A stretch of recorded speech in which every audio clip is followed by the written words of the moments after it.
Welcome everybody. Come on in and turn it up on whatever device it is that you're listening to this here podcast. Despite the fact that we are on a video platform, we are in fact a podcast, a video podcast, a stream of consciousness, whatever I just tried to say, word that begins with a C, podcast. It is the weekly trim with yours beardly, Redbeard. And I appreciate you guys tuning in. We have made it past the first episode. That means we are not a one-hit wonder. Thank God. I was terrified after I recorded that first episode last week that I was never going to have an opportunity to do one of these things again. And yet here we are. We're doing it one more time. Hopefully, again, this will be a regular thing. Hopefully this will be a weekly thing. It may be every 2 weeks. It may be more random than that. But right now, we've made a pretty good, I'll say, precedent for ourselves in having back-to-back episodes. That's a pretty major accomplishment, other than the fact that we're just doing another one of these periods, other than the fact that we're doing another one of these period, if I don't get tongue-tied there again, is the fact that we were able to live up to the weekly part of our name. But even greater than that is the fact that we had some people tuning in, we had some people listening to the show, and we definitely want to show our appreciation to those of you who decided to spend a portion of your day listening to this show. We do appreciate that.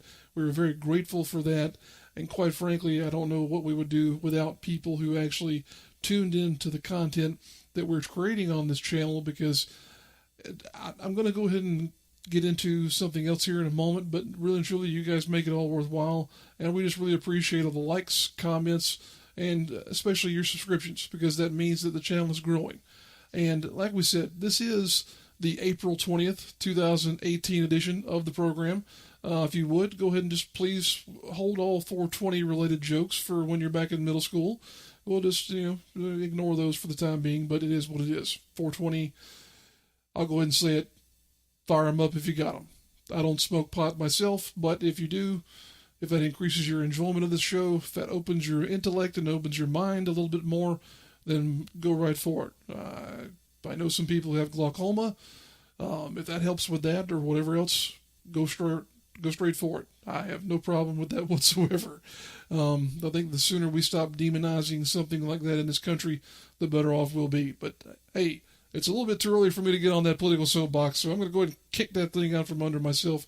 And we're going to talk about something that's very cool, something that happened here within the past week that I can't not bring to the forefront, and that is the fact that our channel now has in excess of 1,000 subscribers. I should insert a sound effect here of applause, but I'm not that egotistical so as to bring that much attention to myself and to what we've done here for several years now. But that's a major accomplishment, because you have a lot of smaller channels who they try and they do stuff and they bring out all the content that they can and never can quite get all the way up to 1,000 and beyond. But it's a really big treat for me and a big marker for the continued evolution and development of this channel. Especially in light of some of the things that YouTube has done here recently in terms of saying, hey, in order for us to welcome you into what they call the partner program, where you have access to more tools, monetization, and things of that nature, you have to first have 1,000 subscribers. And then you also have to have a certain length of time or a certain amount of minutes in terms of views before they'll consider you for the program. But that 1,000 subscriber mark is probably the more difficult thing to achieve. And we're there. We are sitting, I believe, as of this recording, about 1,005 subscribers. And that's great. I really appreciate all you guys who are part of the channel, who have been here consistently for a long time now, and who may be just joining us, either because of some of the match videos that we've got, the Rasslin with Redbeard vlog series, jam or slam or whatever it might be, we're glad you're here. We're glad that whatever it was that drew you to this channel has brought you here, and you've stayed here for the most part. So all that having been said, I thought I'd just go back and kind of reminisce a little bit about where we've come from and what this channel kind of was intended to be and what it's become. We started really sharing videos via a personal channel of mine back in 2008, and I began taking it a little more seriously in 2013. You can see some of the very early Rasslin with Redbeard episodes on that channel. I didn't choose to go back and re-edit or do anything to those or re-upload them for that matter, because of the fact that some of them I was convinced held copyrighted content and things that would have been kind of difficult for me to get out of those. So because I wasn't really worried about content being an issue on that personal channel of mine, I left those there. The new stuff, of course, is over here on this side. But like we say, in 2013, we started taking it a little more seriously. I created the Rasslin with Redbeard YouTube channel at that point, and the first real upload that we made to the Rasslin with Redbeard channel was on June 1st of 2015, and that was episode 16 of the Rasslin with Redbeard YouTube vlog. And that was the show where we went to Gastonia, North Carolina for Wrestle America's Bullet Club Takes Over the Gas House. That was a really fun show. Main event, I remember, was a tag team match between John Schuyler and Brad Armstrong, and the Bullet Club members there, Luke Gallows and Carl Anderson. A great show overall. Great to look back on those matches and that particular program that we produced and see where we've come in that length of time. You know, like we say, I'm very humbled to have gotten to 1,000 subscribers. It's very cool to be able to look back on that old content and say, hey, this is what we used to do. This is how we used to bore people to death with a 2 or 3 minute drive-up segment where it was me holding a camera, shooting out the windshield of my truck, just showing where we were pulling up to in terms of where the venue was. I don't really do that anymore when I shoot a Rasslin with Redbeard episode, but that was one of those things where it's like, I got a couple of comments from some very astute and some very knowledgeable people who said, hey, you might want to cut that out because nobody really cares what your windshield looks like at that point in time. And I agree. That was a very good piece of criticism. So overall, as I said, we're very happy to be where we are. We're very pleased with the progress of the channel, but we're hoping to continue to grow things because everybody on YouTube land wants that nice little silver play button, it seems like. And I'm not going to hold any machinations about being able to get to 100,000 subscribers, but 1,000 was a good first step. So that having been said, we appreciate you guys who are subscribers. We appreciate anyone who's tuning into this show, period. And we appreciate all that you do in terms of dedicating your time to us, the creators that exist here on YouTube and on other platforms as well. Because it's all about being able to reach people, ultimately. And we think we're doing a decent job of that, but we're going to get better at it. We're going to continue to grow, and hopefully we're going to continue to get, as I say, better at what we're doing.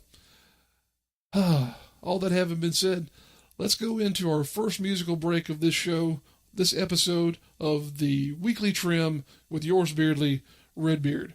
We'll be back in a few minutes, folks. Thanks.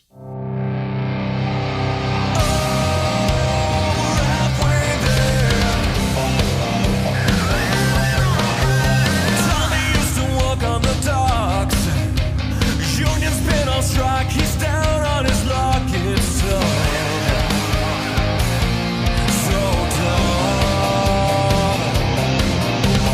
Gina works the diner all day, walking for a man she brings on will pay for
Hey everybody, welcome back. Hope you enjoyed that musical interlude there. Once again, we do like to bring out some cover tunes. We like to hear some random stuff from all over the internet and whatnot. And like I've mentioned in the opening show, and also I'll say again here, I like cover tunes. I like to hear bands and artists giving their take on maybe a well-known piece of music. It could be a pop song, could be something from other forms and some other genre of music there. But that's just kind of the thing that I'm into when it comes to what I like to listen to these days. It's catchy and it's a little bit weird and kind of eclectic, I'll say. But at the same time, I think it's fun to hear a band or an artist give their take on a successful tune or something that might be very well known from another artist. So that having been said, I want to open things up into segment number 2 here of the program this week and talk about a event that we attended this past Saturday. I was able to get up to North Springs Park in Columbia, South Carolina for Palmetto Championship Wrestling's Walk the Line show, which was their return to North Springs Park after having been over in Kershaw County last month. This show drew, would say, between 150 and 175 fans there. Pretty good draw for them. Columbia is a weird town in that a lot of times it looks like, okay, nobody's coming. Holy crap, where'd all these people come from? They're just a late crowd in terms of, okay, let's go get dinner, let's go get a drink, and then we'll go to the show.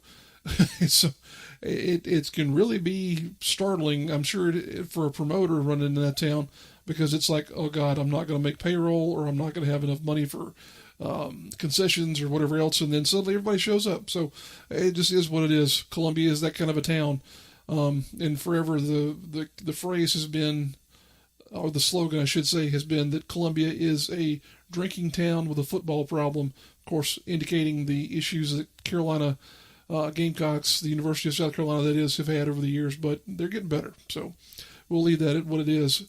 But in looking at this show, there were 4 matches on the card. I guess you could almost say there were 5, but one of them ended in a no contest, and it wound up metamorphosing into a tag team match. We'll go over the card here real quickly with you. Tie-Dye Sunrise James Johnson defeated Classless Mason Miles, who was joined at ringside by his manager, Jack Bismarck, and also the one and only The Project, Kevin Ray. Then the match following that one was the one that I mentioned that changed a little bit mid-course there. You had the initial offering of Mr. ADD, Jamie Lee, taking on the Jinja Ninja, Brady Collins. And then suddenly the Sons of Steel appeared out of nowhere. If you've never seen the Sons of Steel before or aren't familiar with them, they are Bryce Anthony and Boomer Payne. They're from more well known up in the upstate of South Carolina for having competed with Battle Zone Wrestling and over in North Carolina and EWF. But they're going to apparently start making a name for themselves down here. And who knows, they may be sort of a forerunner to Palmetto Championship Wrestling developing a tag team division. That's one of the things that would be great if they did have, which they don't have tag team titles at this point in time. Maybe if they get enough tag teams like the Sons of Steel in competition, they'll go that route. But the Sons of Steel did come out victorious. They did defeat the Jinja Ninja there and Mr. ADD. And moving on from there, you had a definite battle between 2 men who are on opposite ends of the spectrum when it comes to physical size. Not to say that Ethan Case is a small man, but when you compare him to Michael Judas, he's a little bit undersized. And I think even he would admit that going into that match, the physical differences between those 2 men were significant. Judas, if you're not familiar, is in the area of, I'd say, either 6'6" or 6'7", tremendously physically put together. He was at one point in time, I believe he was Murphy on the TNA Impact program there for a little bit. He's been in this part of the world competing in various NWA promotions for a while. He doesn't work that often anymore because, quite frankly, he doesn't have to. He also has some successful business ventures outside of professional wrestling. So here again, unless he wants to compete, he doesn't have to. And on this night, he chose to compete against the one and only fully gimmicked Ethan Case, who of course is the brand new PWX World Heavyweight Champion. And he came out on the top there, did Ethan Case. Got a nice clear victory there over Michael Judas. So that is a big notch moving forward for him as far as being able to say, hey, guess what? I'm not some fluke flash in the pan here. I've actually got some wins to my credits that should make you stand on your head. So then moving on to the main event, it was a defense of the Soda City Championship between the current champion, the Project, Kevin Ray, and the grizzled young vet himself, Eli Grizzlewood. Kevin Ray, people want to be critical of him for one reason or another, but he did come out victorious, and he continues his 200-plus day reign as the Soda City champion. Overall, I'd give this show about a B- in terms of the overall look of things and how it came together. Only 4 matches, kind of hard to go beyond that in terms of the overall grading. Not to say that the matches were bad. It's just one of those things where when I drive an hour to a venue and I have certain expectations for things in terms of the number of matches that I'm going to receive, it was like, okay, this is the best we've got. Please enjoy it. And it was not a bad show, but it was not the best show that I've seen from Palmetto Championship Wrestling, and definitely not the best show I've seen here recently. That is going to go back to being PWX's Rise of a Champion event here that we saw a few weeks ago. That's still such an amazing thing to have been able to see in person there. But in wrapping up talking about this show here, wanted to bring to light some controversy that came up online after this show, and that was in relation to some graphics that were used to promote the event.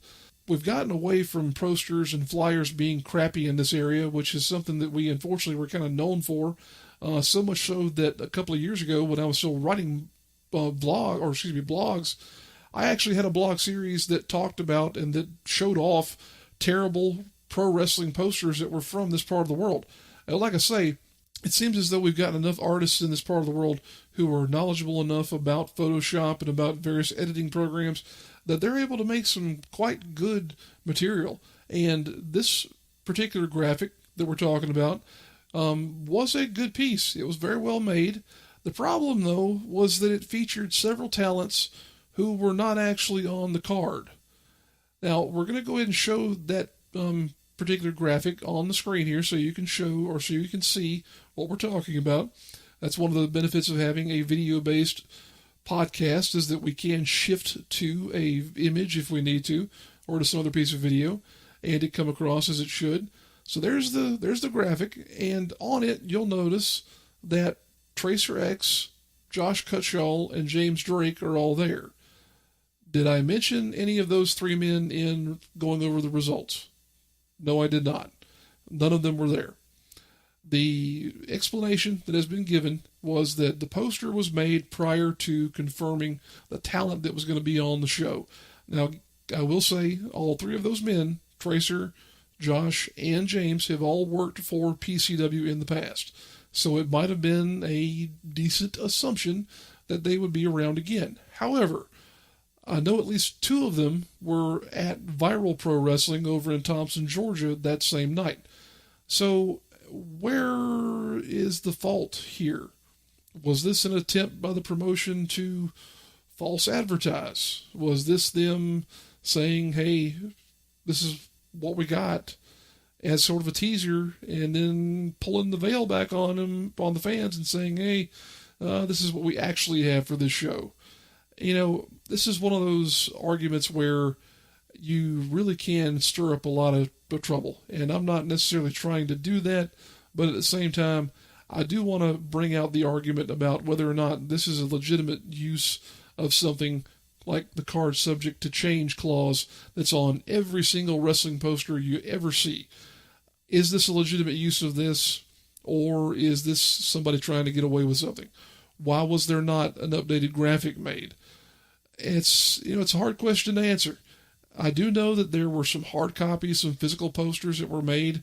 Maybe there was too much of an investment to back down from using this graphic to cover this show. But the thing was, there was never any announcement about these talents not being on this program. I'll go back again to talking about PWX. There was a bit of a controversy over whether or not Rich Swann was going to be on that show. And then the promotion did come out and say, yes, he has canceled his bookings and he will not be on this program. I don't know why Palmetto Championship Wrestling couldn't have done something similar with this show here. It's a little bit weird. It's a little bit odd. Is it a legitimate use of cards subject to change? I don't know. What is a legitimate use of cards subject to change, for that matter? That is, there really because of the fact that this is a business where people get hurt. And, of course, people get sick. Things of that nature happen. It's just part of this business. But this wasn't that. This wasn't Cutshaw having a concussion, or Tracer X breaking more of his teeth as he has in the past, or James Drake, breaking his leg or something like that. This was a mistake, apparently. And it's one that I'll say got some attention online from some various parties, and it is what it is. Is this going to change my perception of Palmetto Championship Wrestling? Is it going to change whether or not I go to their shows in the future? No, not really, because in my opinion, this kind of thing does happen. I have made mistakes myself, Lord knows, in the past, and quite frankly, I don't think this is something that's really worth getting that riled up over. It's a show.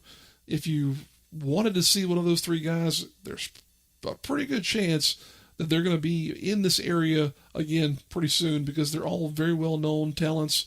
They're all talents that are booked quite frequently. So, that having been said, I would definitely encourage you to check out Palmetto Championship Wrestling if you're in the area of Columbia and you're looking for a promotion to follow, a promotion to get behind. Go ahead and look them up on Facebook. We'll put a link in the description of this video. And we'll also go ahead and point out that the matches from this show are here on our YouTube page for you to go ahead and check out, and for you to see for yourself what the goings on of the Palmetto Championship Wrestling Walk the Line program actually were. So there you go. Now we're going to take our second musical break of the program here, and we will be back in a few moments to talk about some theme park news. Yes, theme park news. We'll be back.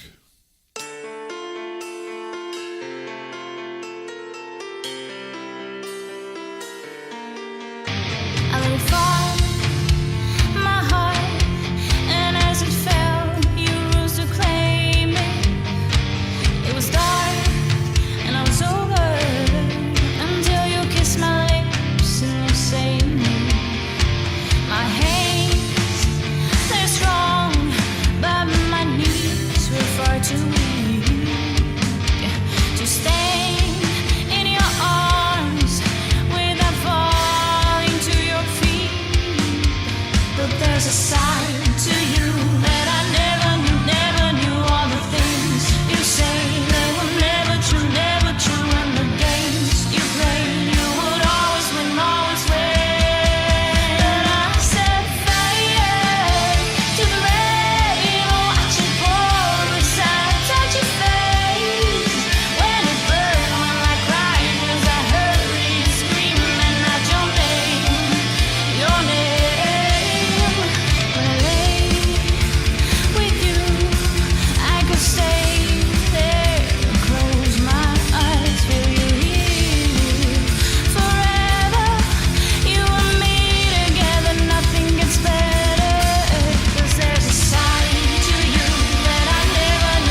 everybody. Thank you for hanging out with us and for continuing to listen to this program. We appreciate you joining us here on the Weekly Trim with yours truly, Redbeard. That's my attempt at sounding like a radio announcer. I don't think I'm very good at it, but anyway, let's talk about some theme park news here. I am a big fan of theme parks, and primarily the ones in Orlando. I will go ahead and say that as a child, my family quite often would vacation to Orlando. We enjoyed going to the Magic Kingdom, to Epcot, to what was at that point in time Disney's MGM Studios. It's transformed to Disney's Hollywood Studios these days. And it's rumored to be undergoing another name change at some point in the near future, but they've not confirmed that. Animal Kingdom came along later.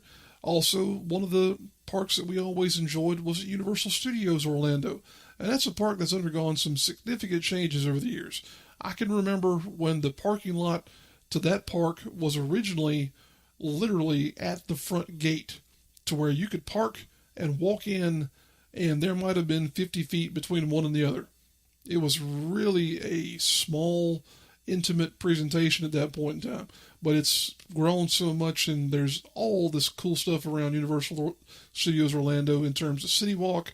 You have now the Islands of Adventure, the main park there at Universal Studios. It's just a great combination of stuff. But not dissimilar from other theme parks, there has been some growth to Universal Studios Orlando.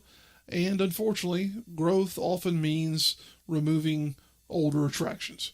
And unfortunately, here within the past 2 years, they did see fit to demolish what was originally the Earthquake attraction at Universal Studios Orlando. It later became known as Disaster Studios, where Christopher Walken was involved in the production. But they tore that ride down in favor of developing the Fast and the Furious Supercharged ride. And this thing has, like we said, been in development for about 2 years now. There is a version of this ride that has existed during that entire development cycle over at the California park over in Hollywood there. And this was a big thing, a big undertaking, because they had to develop a new show building and bring about all this change to a section of the park that had been relatively stable for a while, at least as it is concerned with the renovations that took place after the Harry Potter expansion. It had been pretty well stable, and then this thing started to come up out of the ground, and it all went crazy again. But we wanted to talk about the fact that this ride is now in what they call technical rehearsals. It started earlier this week, and it's likely still going to be in what they refer to as a soft opening phase until sometime in May. That's probably our best guess at that anyway. It could be earlier, could be a little bit later, depending on how the shakedown of the ride actually goes. When they get into technical rehearsals, they want to bring guests on. They want to see how the ride behaves and how it acts, and to make sure that it's able to go through those cycles of treating, hundreds of thousands of guests per day to the experience of that ride.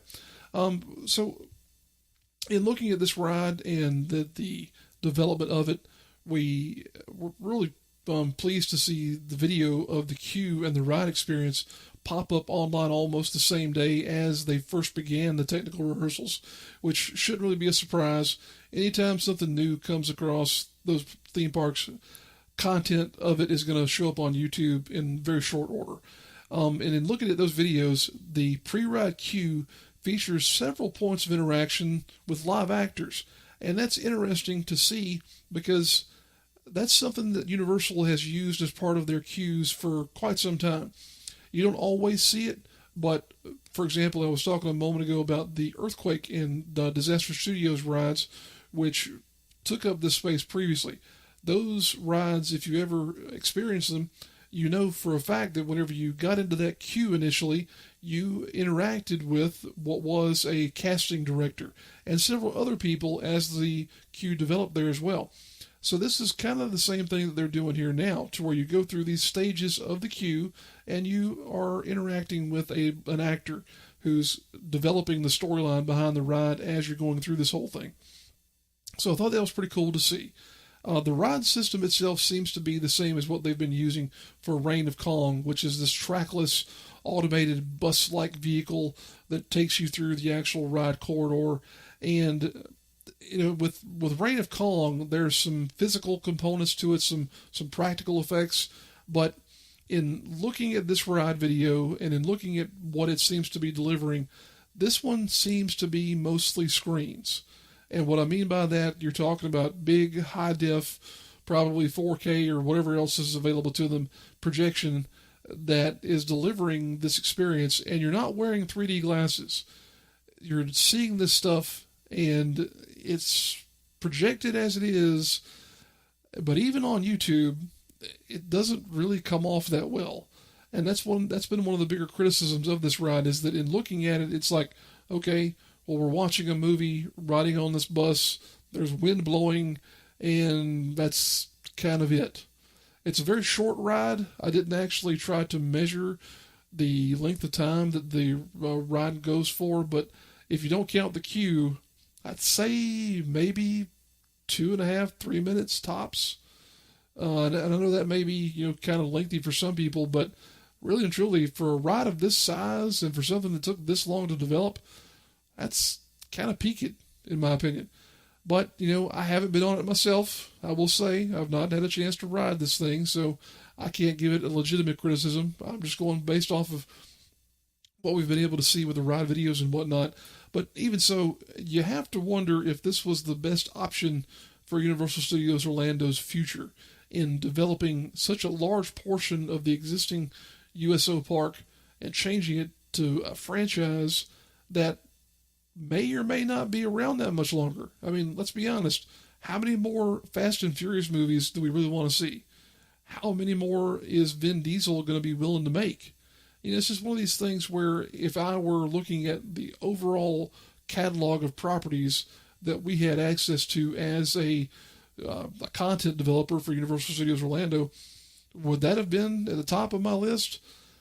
I don't know. I'm kind of in the middle there, because while I have enjoyed those movies, I will also say that I don't see this as something that 10 years from now, is it going to be attractive to people? Is it going to have the staying power of a Harry Potter, or like of some of the other properties that are around there, like The Simpsons and whatnot, or E.T. for that matter? I don't know, because there's a lot of people who crack a lot of really funny jokes about where the Fast and the Furious is going. It seems to be getting more ridiculous by the day almost, in terms of how they have changed these movies from where it was originally guys with tuner cars to now it's the Avengers in tuner cars. It is what it is. But we'll have to wait and see how the shakedown of this ride continues, and to see how it is received once the bulk of the fans and of the guests there at Universal Studios Orlando perceive it once they are out of technical rehearsals and fully opened. And we'll definitely be talking more about stuff of this nature in the future, because like I said, I'm a big theme park fan, and there's a lot of changes upcoming to several of the major parks there in Orlando. So I hope you enjoyed this little introduction here to me being a theme park freak, and to also what's going on there at Universal Studios Orlando. We'll be back here in a few. We're going to take another musical break, and then we will come back to wrap up the program with our final segment of the show. Appreciate you guys tuning in.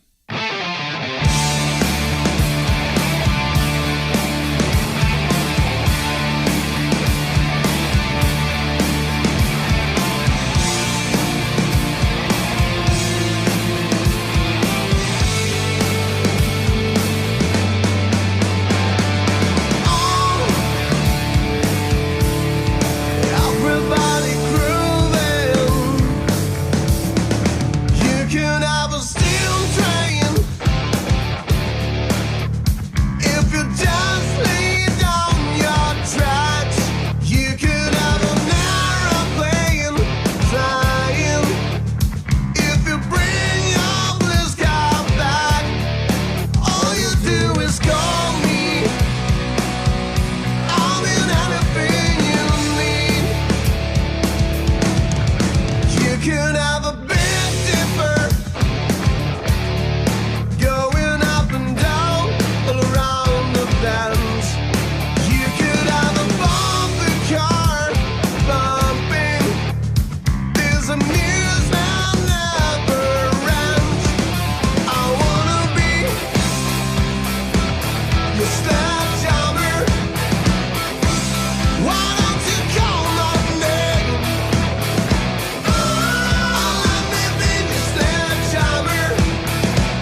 Welcome back, everybody. Appreciate you hanging out with us and for continuing to check out this show here. If you hear what sounds like bats in the background, it is actually my dog. He has some rather bat-like appendages in the form of ears, and occasionally he likes to shake his head, and you get a sound effect that sounds like bats coming through your living room. But that having been said, just wanted to make sure that there was no confusion on what might be going on here in the background of this program. But at any rate, wanted to bring back for a final segment of the show here what we started last week with the fun little segment, and it's fun because I get to have a beer. At least in this case, we're not always going to have beer. It might be something else. But we wanted to bring back What's Redbeard Drinking. And for this edition of What's Redbeard Drinking, we have a delightful little can from Rogue Ale, the Rogue Brewery Company, of their Honey Kolsch, which is a Kolsch-style beer brewed with Rogue Farms Hop Yard honey. And to give you a sense of what this is like, I'm going to read the description that's on the can here. It says, dedicated to bees. Situated just across from 40 acres of Rogue hops, 119 colonies of bees were carefully kept and fed, and the honey was uncapped, extracted, filtered, and finally infused into a refreshing Kolsch-style ale. And this measures in at 5.2% ABV, so a little bit more than what your standard beer would be there, but not too extreme in terms of the alcohol content. Now, if you're not familiar with a Kolsch-style beer, these are German-style beers, not too heavy in terms of the overall experience. They're closer to the pale end of the spectrum, not too bitter, not too hoppy in there, just kind of a nice mid-range experience in terms of what you're looking at as far as a beer is concerned. I'm looking forward to this one. This was, again, at one of our local stores. I didn't have to go searching for this, and it was something I'd never seen before. The color of the can and the bees on the can really were enough to serve my interest. So let's go ahead and crack this thing open and see what this is all about here. All right. Now, straight off the bat here, we'll take a whiff of the aroma. And that definitely comes across in terms of the scent and the initial experience there of a German-style beer. This is definitely not a Hefeweizen or a wheat beer. You can get the yeast notes in there, and also the a little bit, I'll say, of not necessarily a honey, but definitely a dark, nutty sort of sensation there as well. So let's go ahead and give this a taste, and we'll see what our opinion of it is here. Yes. Very enjoyable beer there. Very much a evenly toned, I'll say not too bold, not too weak though either.